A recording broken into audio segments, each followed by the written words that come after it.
നിങ്ങൾ fully automatic washing മെഷീനാണോ ഉപയോഗിക്കുന്നത്? ഇപ്പോൾ നിങ്ങൾക്ക് നമ്മൾ പുതിയത് വാങ്ങി ഉപയോഗിക്കുന്ന അതേപോലെ വെള്ളത്തിന് പ്രഷർ കുറവാണെന്ന് നിങ്ങൾക്ക് തോന്നിയിട്ടുണ്ടോ? എങ്കിൽ നിങ്ങൾക്ക് തന്നെ അത് വീട്ടിൽ നിന്ന് തന്നെ റിപ്പയർ ചെയ്യാവുന്നതേ ഉള്ളൂ. നിങ്ങളൊരു ടെക്നീഷ്യനെ വിളിക്കേണ്ട കാര്യമൊന്നുമില്ല. ഓക്കെ, കണ്ടോ, ഇതുപോലെ വെള്ളത്തിന് പ്രഷറാണെന്ന് നിങ്ങൾക്ക് തോന്നിയിട്ടുണ്ടോ? അപ്പോൾ നമുക്ക് അതൊന്ന് റിപ്പയർ ചെയ്ത് ക്ലിയർ ആക്കാം. അപ്പോൾ ആദ്യം നമുക്ക് പവറെല്ലാം ഓഫ് ചെയ്തതിന് ശേഷം ഈ വെള്ളത്തിൻ്റെ ടാപ്പ് ക്ലോസ് ചെയ്യണം. എന്നിട്ട് നമുക്ക് ഇതിൻ്റെ ബാക്ക് സൈഡിലാണ് ഇതിൻ്റെ പൈപ്പ് കണക്ട് ചെയ്തിട്ടുള്ളത്, അത് ഡിസ്കണക്ട് ചെയ്യണം.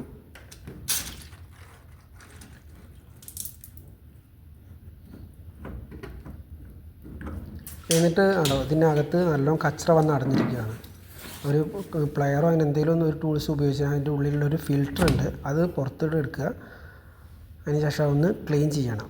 അതിൽ നിറയെ കച്ചറ വന്ന് അടഞ്ഞിരിക്കുകയാണ്, അതുകൊണ്ടാണ് നമുക്ക് വെള്ളത്തിന് പ്രഷർ കുറഞ്ഞിരുന്നത്. അത് നിങ്ങൾക്ക് ഇതുപോലെ വീട്ടിൽ നിന്ന് തന്നെ ക്ലിയറാക്കി എടുക്കാവുന്നേ ഉള്ളൂ. ഓക്കെ, അതൊക്കെ എല്ലാ ഫിൽറ്ററൊക്കെ ഒന്ന് ക്ലീൻ ആക്കിയതിന് ശേഷം വീണ്ടും അതുപോലെ തന്നെ അങ്ങോട്ട് കണക്ട് ചെയ്ത് കൊടുക്കുക. എന്നിട്ട് ആ പൈപ്പ് ഒന്ന് ക്ലോസ് ചെയ്യണം.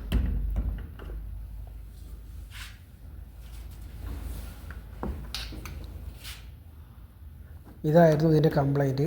ചെറിയ പ്രോബ്ലം ആയിരുന്നു, പക്ഷേ നമുക്ക് അറിയാത്തവർക്ക് നല്ല ബുദ്ധിമുട്ടായിരിക്കും. ഇത് അറിയണവരാണെന്ന് വെച്ചാൽ വിഷയമില്ല. അപ്പോൾ നിങ്ങൾക്ക് തന്നെ ഇതുപോലെ വീട്ടിൽ ഇരുന്നു കൊണ്ട് തന്നെ ക്ലിയർ ആക്കാവുന്നതേ ഉള്ളൂ. ഓക്കെ, അതിന് ശേഷം ടാപ്പ് ഓപ്പൺ ആക്കുക. ഇനി നമുക്കൊന്ന് ഓൺ ചെയ്ത് നോക്കാം.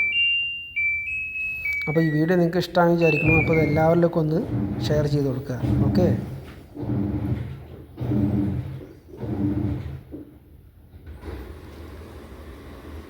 ഇപ്പോൾ കണ്ടോ, പഴയ പോലെ തന്നെ പ്രഷറായിട്ട് വെള്ളം വീഴുന്നുണ്ട്. ഇതായിരുന്നു ഇതിൻ്റെ കംപ്ലൈൻറ്റ്. Okay, thank you.